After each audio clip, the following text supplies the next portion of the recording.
안녕하세요. 김승현 박사의 상담TV입니다. 정말 오래간만에 영상을 다시 찍게 되어졌는데요. 이렇게 영상을 찍으면서 상담에 대한 내용들을 함께 나눌 수 있다는 것이 참 감사하다고 생각을 합니다. 특별히 오늘은 자녀 양육에 대해서 함께 나누려고 합니다. 사실 자녀 양육에 대해서는 해야 될 말들이 너무나 많이 있지만 그 많은 내용들을 다 할 수는 없고, 오늘은 짧게 죄책감과 그리고 불안에 대해서 함께 나누려고 합니다. 사실 제가 지금까지 상담을 하면서 만나왔던 그 엄마 아빠들을 보면서 좀 자기 자녀들을 누구보다도 잘 양육하고자 하는 욕심들이 많이 계시더라고요. 그 자체가 나쁜 것은 아닙니다. 그런데 양육을 할 때 자녀의 마음속에서 불안과 죄책감을 느낄 수 있는 양육을 하게 되어진다면 결코 긍정적이지 못할 것입니다.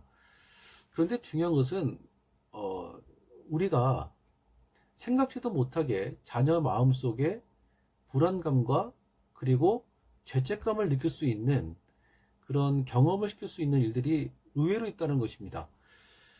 예를 들어서 부부싸움을 놓고 생각을 한다면 이렇습니다. 엄마 아빠 이 부부가 갈등이 있어서 싸움을 한다라고 말을 하지만 싸움을 하고 있는 아이의 마음속에서는 죄책감을 느낀다는 것이에요. 그러니까 우리 엄마 아빠가 나 때문에 싸움을 하는 것이다 라고 스스로 마음에 죄책감을 느낀다는 것이죠. 사실 이 죄책감이 크게 느껴지게 되어지면 우울성으로 이어지게 되어지고, 그리고 우울감을 크게 느껴질수록 친구들과의 관계도 사실 좋지가 않거든요. 그러니까 엄마 아빠가 사이가 좋으면 사실 가정 전체가 이렇게 건강하고 화목하게 지낼 수가 있는 것이죠. 그리고 또 하나가 무엇이냐면, 울고 있는 아이에게 울음을 멈추기 위해서 사자가 잡아간다, 호랑이가 잡아간다, 어떤 할머니가 찾아온다, 뭐 이런 이야기 여러분들 하신 적 있는지 모르겠습니다. 사실 저도 주변에 이런 분들 많이 봤거든요. 이런 것이 아이 마음속에 불안을 느낄 수 있는 의외의 실수하는 모습이라는 것입니다. 사실 아이가 성장을 하면서 호랑이를 적대시할 수 있을 이유는 없는 거잖아요. 사자를 굳이 적대시할 필요는 없는 거잖아요. 근데 울고 있으면 사자가 잡아간다라고 하는 경험을 시키면 시킬수록 사자에 대해서 그리고 나의 존재감에 대해서 불안감을 느낄 수 있는 관계의 경험이라는 것입니다. 그래서 이런 것들은 결코 좋지가 않아요. 그러니까 울고 있는 아이에게 엄마나 아빠가 감정을 토닥거리면서 아이를 좀 진정시켜주는 것이 정말 좋은 양육 방법입니다. 그러기 위해서는 엄마가 그리고 아빠가 울고 있는 아이를 끝까지 담아줄 수 있는 내면으로 성장할 수 있는 것이 정말 중요한 핵심이라고 생각합니다. 제가 상담을 하면서 봤던 여러 가지 자료들을 보면 부부가 이혼을 할 경우, 특별히 성격 차이나 경제적인 어려움 때문에 이혼을 하는 경우는 거의 없대요. 이혼을 하는 대다수의 커플들의 특징들을 보면 서로가 서로의 마음을 공감해주지 못할 때, 소통해주지 못할 때 이혼을 할 수 있는 상황이 굉장히 크다고 합니다.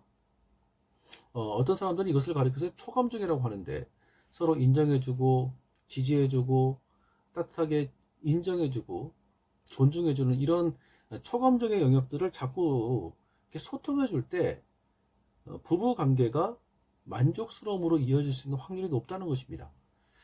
제가 이 말씀을 왜 드리냐면 자녀 양육도 그렇고 가정의 회복도 그렇고 우선적으로는 부부 관계가 건강하셔야 됩니다.